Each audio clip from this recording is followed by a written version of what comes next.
بسم اللہ الرحمن الرحیم۔ قرآن کریم جو امت مسلمہ کو اتحاد کا پیغام دے رہا ہے، لیکن ہم امت مسلمہ میں دیکھ رہے ہیں اتحاد نہیں ہے بلکہ اختلاف پایا جا رہا ہے، اور یہ اختلاف انسان کو پستی کی طرف لے کر جاتا ہے، بلندی کی طرف لے کر نہیں جاتا ہے۔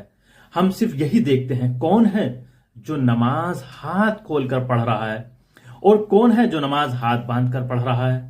تعجب کی بات ہے، ہم اسی مسئلے میں پھنسے ہوئے ہیں اور تیسرا انسان اس چیز کا فائدہ اٹھا رہا ہے۔